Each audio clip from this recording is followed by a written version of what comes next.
to watch this glorious 1985 movie known as Remo Williams that we mentioned at the end of our last podcast, I'm greatly conflicted, but we will do a bonus track on it one day. Right, Jeremy? That's right. All right, folks, welcome to Karate Out Without Belts. Good morning, good afternoon, good evening, and good night. I'm John. I'm Jeremy. Well, how are you holding up in quarantine, Jeremy? Well, I mean, I'm just kind of hunkered down my bunker, as I kind of always call it. So it's just kind of, I don't know, it's strange times. I'll say that much. So it's interesting times. We live in interesting times. Yeah.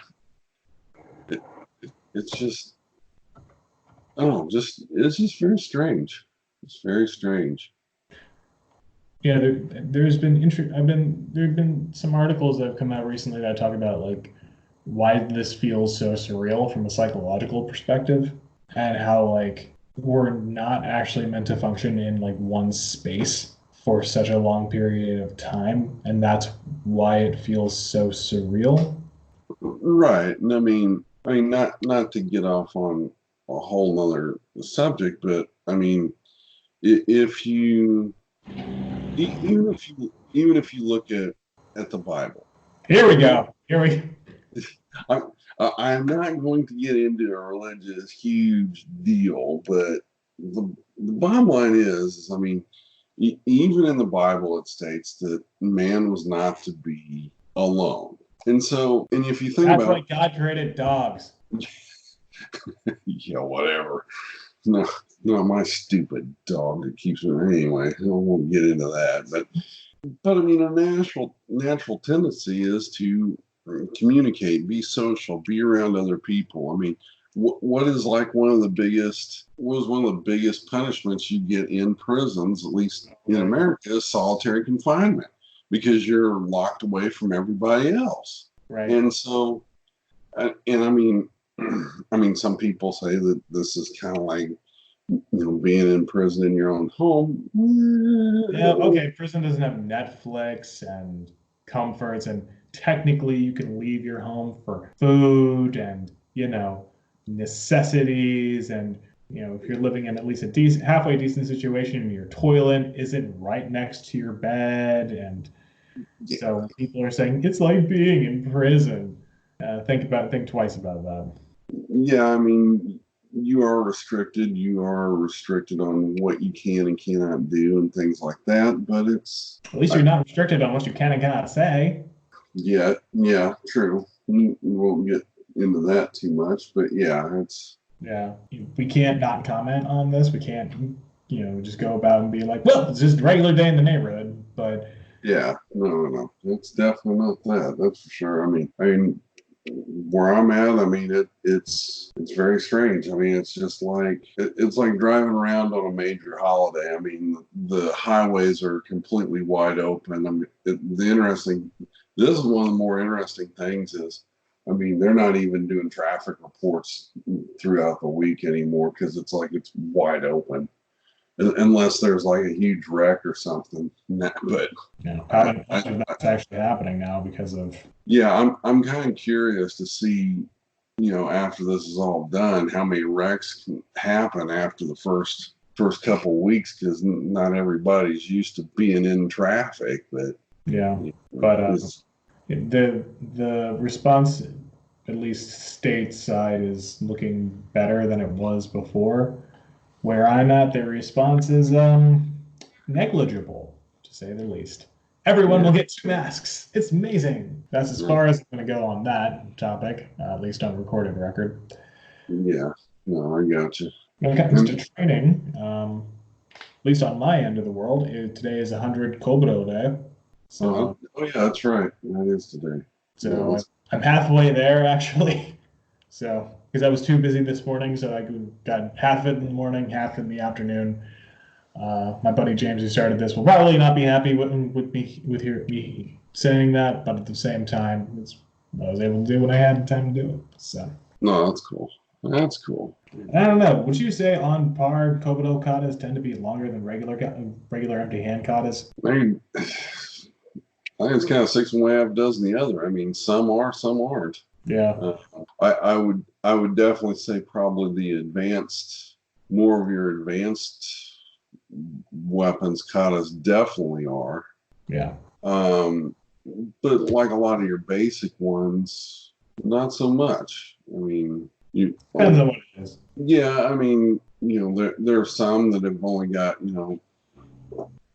technically, 25 to 30 movements. Well, you look into some of your a little bit more, like I said, a little bit more advanced katas, like our Kusanku, you're looking at 40 plus movements and stuff like that. So yeah, but I mean, if you look at things like Noontebo, things like that, you're looking at 65, 70, 80 movements. So yeah, like I said, those definitely have a lot more to it. So, and that's okay.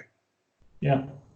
That's what I was just feeling like. Wow, this takes longer to do than on the kind of empty hand day when we do this. But Oh yeah. yeah. So, Jeremy, in this time of quarantine, what have you been working on? Um, it's interesting. It's this time's really kind of helped me refocus a lot of things on my training. So in some ways, it's kind of been nice because I have my little workout room here, and then about 15 steps over is my office where basically I'm pounding the keyboard and, on conference calls and doing different documentation and things like that. So, a lot of things that I hadn't picked up in quite a while, like whenever I'm taking a break, I'm like, no, I haven't worked on this in a while. Yeah, I'm gonna set aside 10, 15 minutes here, 10, 15 minutes there.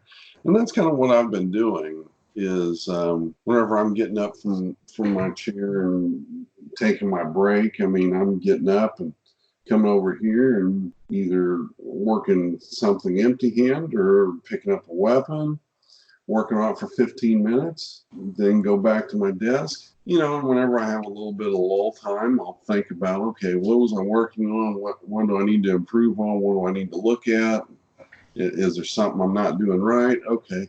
The next 15 minutes, whenever I get another break, boom, I'm back over in here working on that stuff. So, I mean, in some ways, it's kind of been nice because I'm working out a little bit all the time, every day. So, and not getting in trouble at work. Like, what are you doing? Okay, so they're not griping at me about it. So it's all good. Yeah, because they can't see it, so if they can't see, it Yeah, can't hurt. yeah, exactly. So, No, I've been from a quarantine perspective. I've been kind of trying to just keep it together.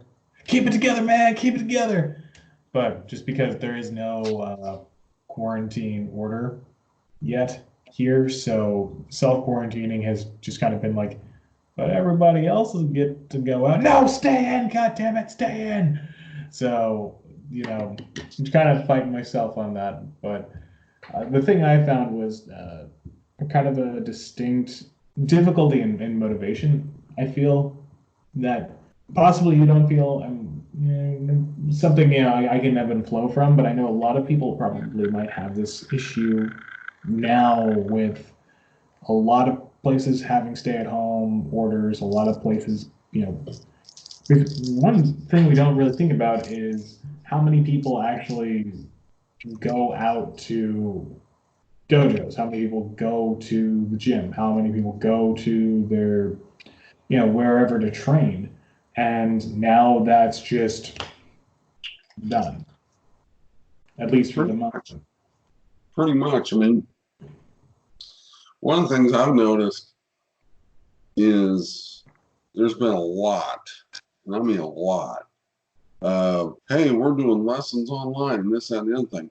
There's definitely some good to that, keep people going. But I've also found that there are times when it kind of gets boring for people after a while too.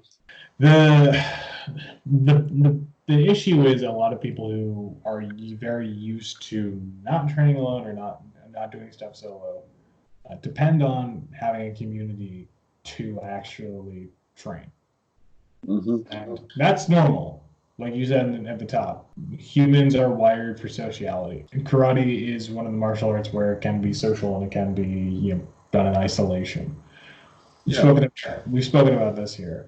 The issue is that keeping yourself motivated and learning how to train at home, I think, is something that's is new for a lot of people. So I think maybe today it would be good to talk about how exactly to do that, and what are expectations and outcomes and goals people should set for that. Going back to some of the things that Robbie taught me early on was when you're doing exercises, when you're doing kata, when you're doing techniques, it's always good to be able to do it on your own without somebody else so that you build up a muscle memory to be able to do those things. So I think sometimes we get into a rut where we have to have somebody there so we can do a technique, or we can do this, or we can do that. Well, sometimes that's not plausible. And I mean, look at what's going on right now. It's Hmm. it's not plausible for us to go in the dojo and train with 30 or 40 people or however many people it is, even up to 5 people now. I mean, So we really shouldn't be face to face with anybody right now, but Well, yeah, I mean, that's another debate, another time. I'm definitely not saying, risk your health or anything like that to be around people. But then again, also, there's also that side of mental stability, and that, right. and so, I mean, you got a little bit of everything, but in times like these, you got to be able to do things on your own because otherwise, sometimes you're not totally tapping into every avenue that you've got available to your training. And this is a time when you can really tap into that. So, And I feel that's something people say a lot, but they don't exactly explain how to do. okay, So yeah, you got to do this at home. You got okay, to practice at home. And well, people just, I don't know if that's just a result of not having the tools for it or just being, well, spoiled into having a nice school, maybe. well, I think it's also how it's set up for them in their learning environment at their school. Because, like I said, one of the things Robbie stressed was is you're only going to get out what I give you if all you do is train in here. If you go and practice on your own, you're going to discover a lot of things on your own. So, what he always had, how he always framed it to me is this: if you're doing like basic exercises, 1, 2, 3, 4, 5, 6, 7, 8, 9, 10. If that's what you're doing, that's all you're going to get. That's all people know. And that's all people. And that's all some people know. One of the things he said, look at it from a little bit different. Yeah, go through your basic exercises and just kind of okay, 1, 2, 3, 4, 5, 6, 7, 8, 9, all that. Then look at it like, okay, now you're doing the basic exercise. Don't count, but think of somebody who's larger than you throwing a punch. Boom. How are you going to attack that? Think of somebody smaller throwing a punch. Boom, boom. Maybe it's Faster, different. Huh? faster. Maybe it's faster. Maybe it's not. Maybe you look at it from a perspective of maybe you're overconfident in the little person as opposed to the big person. Those are things you got to be able to sort out whenever you're really training. Now, it's a lot easier when you got somebody who's smaller or somebody bigger and you can actually see that. But to really develop your mental toughness, you really need to be able to do that almost on a visualization and on a mental note, which basically that's where you're training. You're not really training. You are training physically, but you're training more mentally, if that makes sense. Well, and I think it highlights the mental training that we all normally do in class. Mhm. And Well, well, let's take a step back. Sometimes we think that we're training mentally, but we have that physical stimulation in front of us, Whereas, so case in point, this is kind of what I'm getting at. the thing about whenever you learn a kata, usually when you learn a kata, you are facing the same direction every single time, and to a point where you almost get room acclimated, or you have gotten room acclimated. Now, which is anybody says that they haven't gotten room acclimated doing a kata, um, yeah, then they haven't done that many kata. I mean, I'm as guilty as anybody doing or mirror acclimated, which is it. pretty bad. Yeah, I mean, mirror, same thing. I mean, or you're looking at it from a certain angle. And I mean, I've had people ask me about a kata, and they said, "Well, that doesn't look like the same kata that we're doing." I was like, "You're looking at it instead of looking at it from forward, you're looking at it from a 45." And they're like, "Oh yeah, okay," and it'll throw them off just a little bit, and even the little tiniest thing will throw people off. And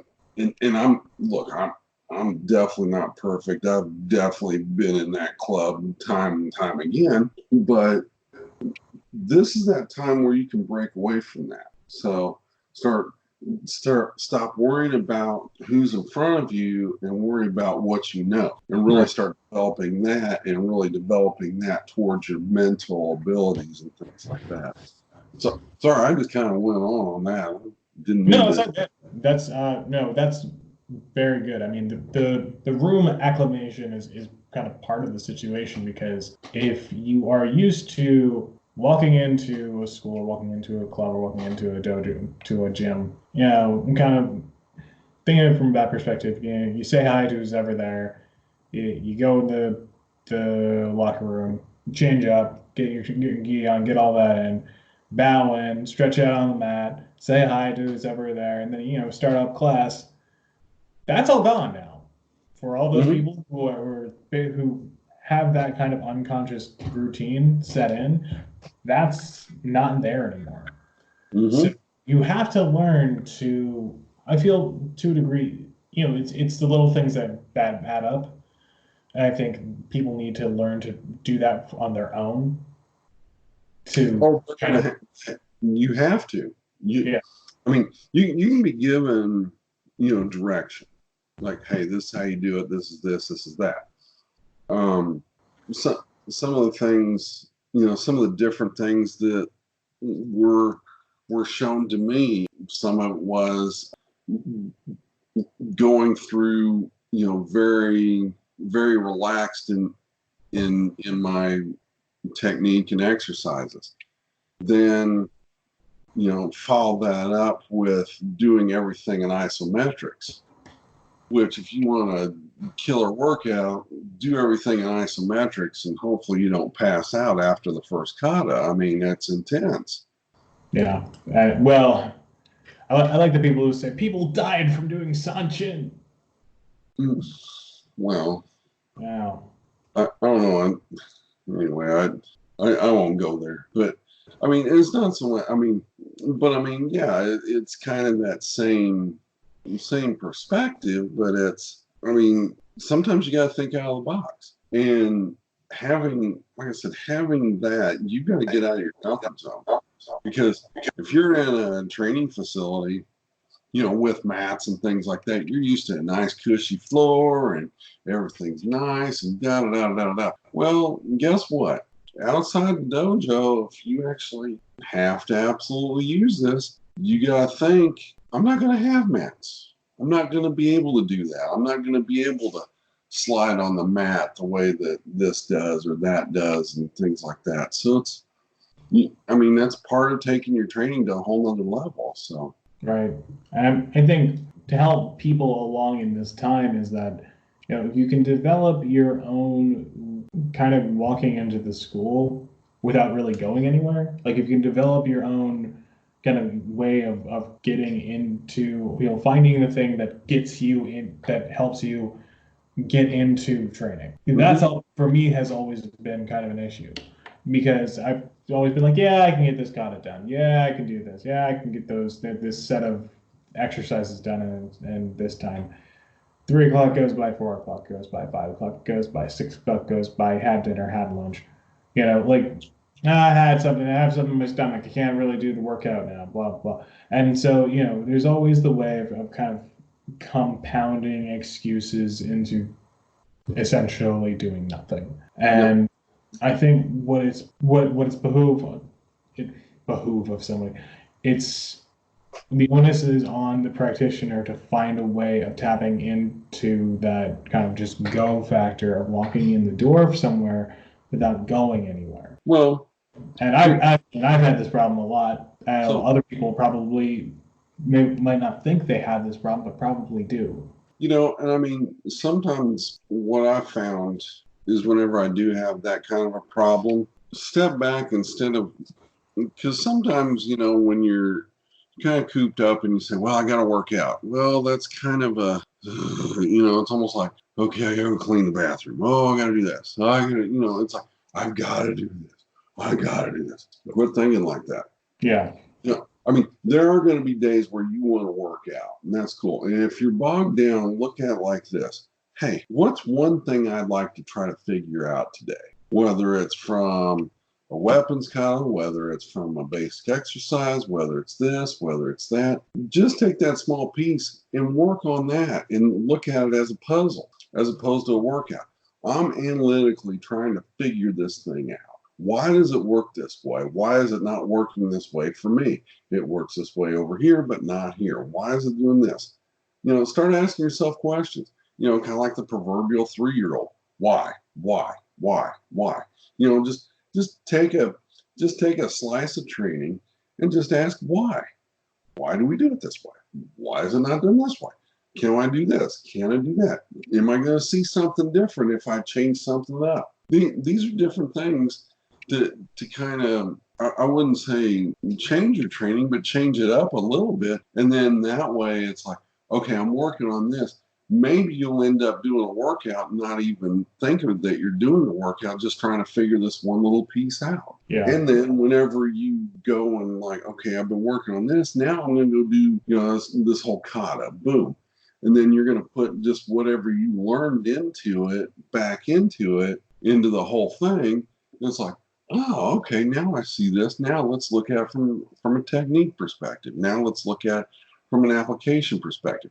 Now, granted, it's a little harder without somebody there, but you're walking through it and you can, I mean, if you've trained any time at all, you can visualize, hey, what is it like when Joe is in front of me as opposed to Fred, And it's like, this person's much bigger, this person's smaller, whatever. I mean, how's it going to play out? Or this person's basically the same build as me. How's it going to play out that aspect?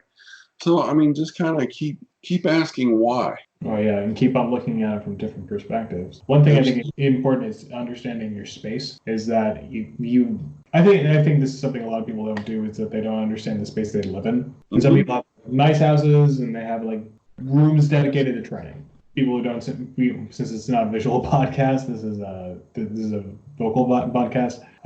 People don't see your training space, but you actually have a really nice training space where you are, where you're at. I mean, yeah, this is.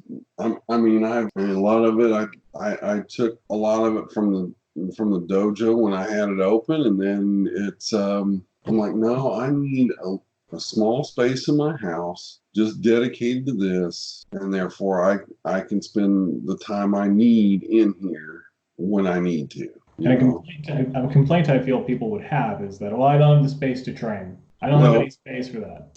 Here's a story that I got while I was training with Mr. Oyata. I'll never forget.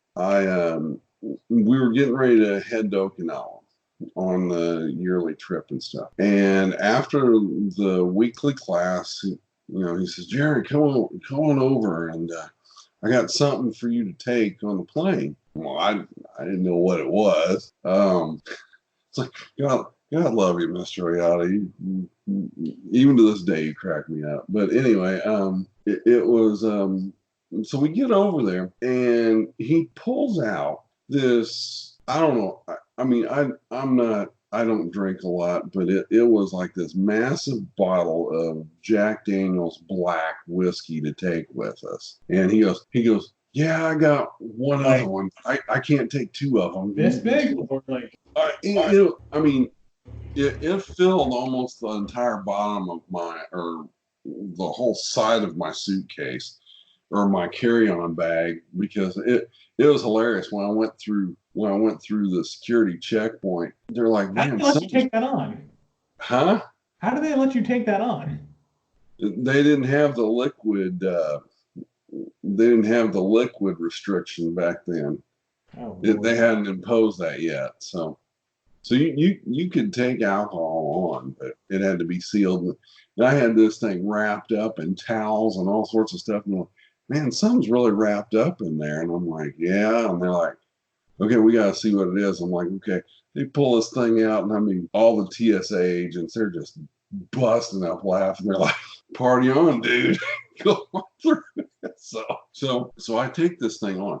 But anyway, sorry, I'm having my squirrel moment. But anyway, I'm coming back to it. So I go over to Mr. Oyata's house, and the one thing that blew my mind was throughout his entire house, he had Joe boxes all over this pristine wood floor, whether it was a I don't know what it was, still kind of dark, so I couldn't tell you I couldn't tell you if he put a Sharpie in there or if it was actually ingrained into the wood. I do know there were a couple places where he put duct tape down and he put a Joe box down. And I asked him, I'm like, I noticed there's a lot of Joe boxes. And he says, in case I have a thought, I want to be able to capitalize on it right then. And I'm like, okay, cool. I mean, they're all the way down the hallway. They were in his living room. They were over here. I'm just like, I couldn't even tell you how many. So So, he was like the prince of karate. well, His prince had his entire house wired for sound in case he ever wanted to sing, like including in the bathroom and stuff like that.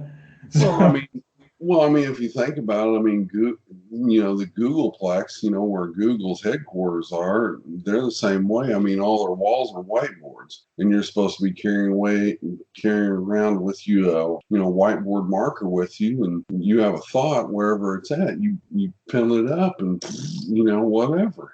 So, and to me, it made sense because me being in IT industry, it's kind of like, okay, I can appreciate that. So as far as limited space, well, maybe you do have limited space, but I mean, a Joe box is 4 foot by 4 foot. it's not that you have to learn to kind of, especially when it comes to like katas and like pinon katas and stuff, like more like X pattern katas where it's like you're going up and down and whatnot.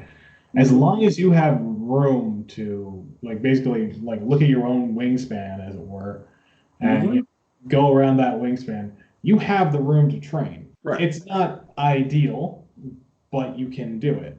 I mean, like right now, as I'm getting older, and as I've told you, I've been dealing with a little bit of arthritis and stuff. Well, a little bit more than a little bit, but some of the katas that I've done for years do like full spins and things like that. And that was one of the things, over the last, I'd say, several months, I had to really look at. It's like, I cannot do that at this point. But what can I do? Can I make it different and effective at the same time? Now, did it change the kata? Yeah, a little bit. Did it change it better or worse? Better for me. I don't know about anybody else, but better for me. Right. I mean, it changed like a couple of these techniques. Instead of the torque that was being put on a technique, now it's more, instead of the torque, it's more of a straight line strike, and where it's like boom.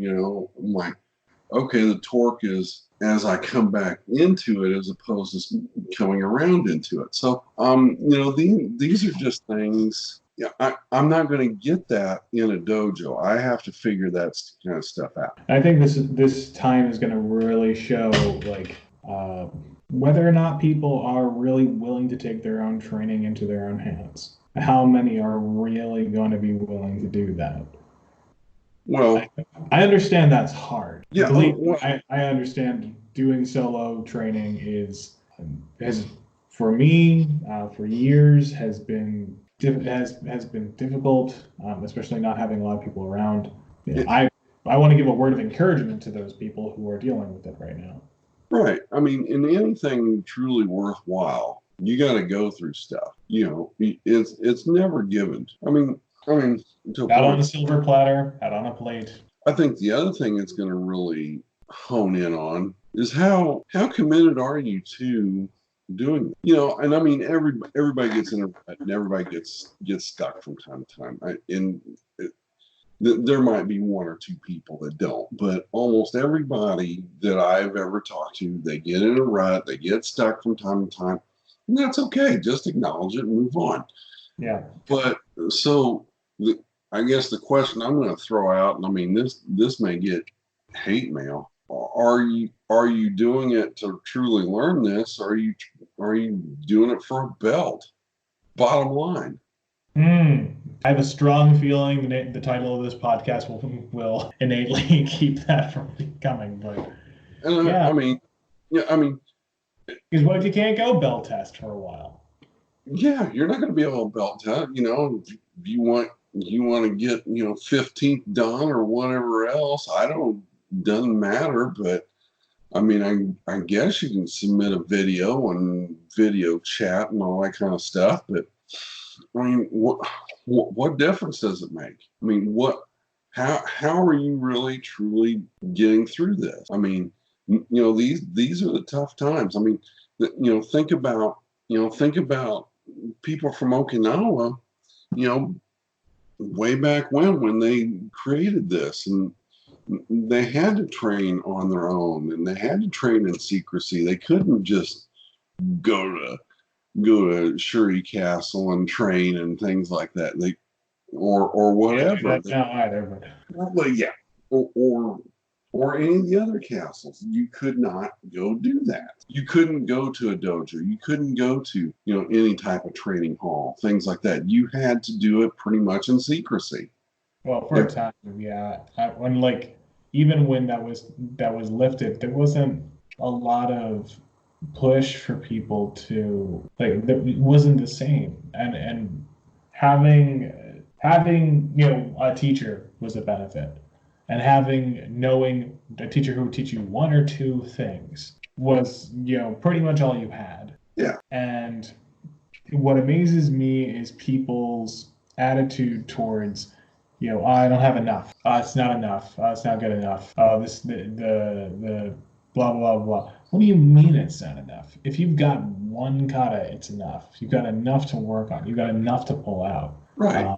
You go back to a couple things. You go back to like the last podcast with the Karate Kid. Whenever Daniel's at the birthday party and he's basically saying, "I just don't know if I know enough." Feeling correct. Trust what you know, not how much you know. And there's a big part of that. And then if you look at the guiding principles that we follow, you look at number 8. In the past, a single kata was studied for 3 years. Masters would analytically research and perfect their one kata for 10 years or more. Boom. I'm hoping this doesn't last for 10 years, but I mean, if it's one kata for 10 years, I mean, geez. Yeah. Man, I mean, I've got enough to, if that's the case, I've got enough to learn off of 200 years right now. So I'm like, I don't plan on being around that long. So. Well, and I think that whether or not that was meant to be taken literally, or whether or not that has any sort of figurative connotation, is it's Well, either way, yeah. it's like kind of. I'm going to quote. I'm going to quote Mike Miner. Like I said, I love him like my uncle. It's like one of his big sayings is "Shut up and train." You know what? Oh, I don't have this. I don't have that. Shut up and train. Figure it out. Stop watching this tiger thing on Netflix. Yeah. Oh, jeez. I'm not going down that path. I'm not. I'm done. My, Just go I, train. Get up and train. I, I, I Do your have. kata 100 times. I, I, Stop watching Netflix. yeah. I have to admit, my wife did get into that series, and the now a little bit about me. I one of the things I always wanted to have. I wanted to have actually a pet Bengal tiger. I really did. I've always wanted one. I Really? know. Yeah, I really did. I mean, I looked into it. I did take the training class or one of the training classes for it, and I'm just like, yeah, it's just a little too much. But I did catch about a 10-minute little clip on it where somebody put like chicken guts on his boots and a liger, which is a mix between a lion and a tiger, snagged his boot and he was getting ready to get drug away. Well, if you've never seen a liger, that's a 1,200 pound plus cat. And I'm like, and this guy's hitting it with his cane. I'm just like, I mean, you got to do what you got to do. Number one, I don't know if I don't think I'd be brave enough to be in a cage with a 1,200 pound cat. I mean, just so anyway. Sorry. Just well, I, I, and I mean, this brings up another. Everybody's talking about coronavirus and the Tiger King. It's like it goes It's together. gonna seep its way onto this podcast. I'm not gonna edit it out. Damn it. That's all I'll say. But I did find that pretty entertaining. I'm like, holy cow! But I'm like, yeah, how do you get away from a 1,200 pound cat? Not like I hope to be in that situation like ever, but still. So anyway, sorry. A new aspect of self-defense in karate is getting away from tigers. I feel like that was a Monty Python sketch. It might have been. But I guess this brings up the aspect of, kind of coming back full circle to what we were saying before was now people are doing stuff digitally, which I think a lot of them owe you some money. Nah, I'm no, I'm not going there. I'm fine with it because I don't think a lot of them are doing what I was doing, and that's fine. I'm To, totally to good with give the that. audience context, Jeremy, for quite some time, taught people over, what was it, WebEx? WebEx, yeah. And this was in a time, it wasn't really all that long ago. This was, you get started like 8 years ago? It was 2008, 2009. Yeah, well, more than that. And this is, Yeah, I was still an engineer for a telecommunications company, and it was funny because I mean it got started with after a belt test. There was like three of us. All three of us were different. One was a software engineer. I was a network engineer. I'm still a network engineer, but then I forgot what the other guy was, a web programmer or something. And I think we just drank too much sake, and they're like, "Oh, you can't do that," and I'm like, "Yeah, you can. I know you can do this. Oh, no, you can't do that." And finally got to the point, watch, I'll make it happen. and And thus it. yeah, I mean, granted, I mean there were certain things I would have liked to have done a little differently, but at the time I didn't have 5 gig connection going straight to my house either. So Right, and that's what I'm saying. It's like you were in on this long before it was people could just make it like people could just like turn on a webcam. Okay, we're streaming. Like that was not something at that time that was I mean, viewed as even viable or even. yeah, I mean, it could have been done through YouTube and things like that, but I mean, really at that time, me even now, the quality is like, okay, this is what we're doing, done. There's no question, there's no live feedback, in which basically I was providing live feedback, right? I mean, it was like a class, That's what it was. right, right there. And what I think is a lot of people are jumping on this now, but they're kind of not realizing what you need to do to make it work effectively. And I Yeah, think there's two sides of it where it's like you want the teaching aspect and the kind of the live feedback and whatnot.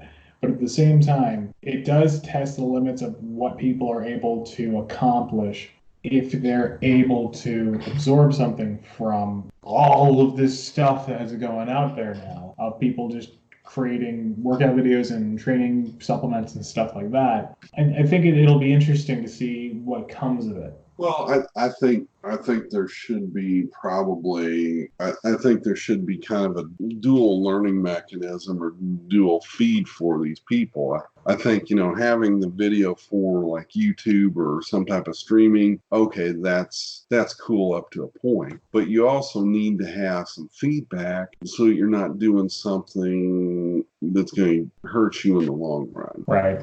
And And I think I took that part pretty seriously because I didn't want to just do a video, pop it out there and like, oh, if you got questions, get a hold of me. No, no, no, no, no. I wanted people to have instant feedback. And the reason I used WebEx is because at the time that had the highest definition graphics video wise. right. I mean, for me to be able to see what somebody was doing, I could hone in on what somebody was doing. I could tell if their body wasn't quite going the way I wanted it to. I mean, it was overall. It worked. It worked Oh yeah, pretty I mean, good. I, So I think it worked really well. I think it worked pretty well. I mean, granted, there were times when it would, if I was in front of somebody, granted, I could pick it out pretty quick, whereas opposed to being on video, I'd have to see it 3, 4, 5 times sometimes. Like, okay, okay, and try this, and I'd have people try different things. But I think overall, I think it made me a better instructor overall because I had to get out of my comfort zone, and right. I had to really, really teach from a communication standpoint. And I think people who are teaching now from an online perspective, I think that's one of the things they've got to be able to really hone in on is communication as opposed to just do this. I mean, how many instructors have you ran into? Oh, just do this, just do this, just do that, just do it like this. Yeah, and it's not really instructive. I mean, if you're in a live class, sure, that works. That'll get you somewhere. That'll get you a ways down the road, but it's short lived with your students because they're not. Now you're dependent upon how you communicate with your students. 100%. Yeah, you can't just have them being a warm body in a room. Absolutely not. So things have changed. So Hopefully, people will come out of this with a better understanding of all that. But I just hopefully people can take something from this conversation, and hopefully, my kind of ending word on it is just more, don't lose motivation in training. It's absolutely, absolutely. I mean, it's okay to have down days. It's okay to have days where you just don't feel like it. Like, especially because it's such a weird thing everyone's going through. No one should blame anyone for not coming out of this like being like, I've got six-pack abs and I know all of the fighting skills now. Like, one, you probably won't. Two, you ultimately at the end of the day need to be having person-to-person contact in order to be really skilled in martial arts. right. So unless you've got a lot of like wooden dummies around and a lot of bags and stuff, most likely you don't. Or you got like 5 or 6 cousins that are living with you, and you can pound them. I mean, that's another instance. I mean, Got that. and I guess some people call them wooden dummies too, but I don't know. But like I said, the thing that gets me through it is try not to look at it as a whole workout because you're used to doing a workout in a certain arena in a certain environment. Look at it piece by piece, inch by inch. Look at it little by little, and just trying to really hone in on just the things that you know. Don't worry about the things you don't know Right. I mean, maybe you can find somebody, online that can get on and do, Skype Skype has gotten a lot better. Definitely. I mean, the quality of graphics have gotten a lot better over the last, 9, 10 years. Right. But, it's, I mean, it is definitely different, but, maybe somebody will be out there to be able to teach you something new. And I mean, that's fine too. Sometimes you need something like that to kind of jar you a little bit too. I've been in that arena as well, but anymore, I mean, I'm fine just kind of honing in on little things, and I'm good with that. I mean, it was interesting. This last week was the first time I picked up my comma, and I couldn't tell you how long. The hated comma. Oh, the hated I comma. that's the one. I know there are people that love that weapon. I mean, they really enjoy working with that weapon. I don't. I really don't. It was probably the biggest disappointment weapon for me because I was looking so forward to learning it when I was learning it, and it's like a ham and it's like a ham and mayo on rye. It's just okay. It just doesn't fill me. I mean, it doesn't really do a lot, but it is interesting. This last week I picked them up. I've gone through things, and and I'm seeing some things like, okay, hey, I can put this in on, I can take this part and put this in on side, and boom, boom, boom, and it's interesting. So, I mean, and that part was good. Now, did I do it all week? No, but I got in there, worked with it a little bit, and like, all right, I see this now. This next week, am I going to do the same thing? Yeah, I'll work with it a little bit and move on. So, See where it takes it. yeah, see what opens up. I think that's going to be my one thing. I went and to what is essentially the Home Depot around here in Nishimuta, and I was doing like, all right, 7:30, no one's here, time to buy supplies. I asked the register guy, I'm like, hey, where are the masks? Guy gets right in front of me and he's like, come with me. And I'm like, no, no, no, no, you just keep walking, just keep we'll keep distance, okay, okay, you just keep walking, not kind of understanding why I want to do that. And he's like, here are the face masks. And this is, all right. So what I decided was like, all right, towels, twine. There we go. That'll work. I saw like a big like paint mask thing. I'm like, I'm not paying $25 for that. Walk by this giant sledgehammer. I'm like, $35, not a problem.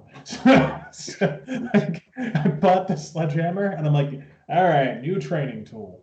So Yeah, supply run finished. that's one way to look at it. Yeah, absolutely. So, hey, cool. Cool. Well, folks, keep on keeping on with quarantine. Stay home. Stay safe. Don't forget to keep training.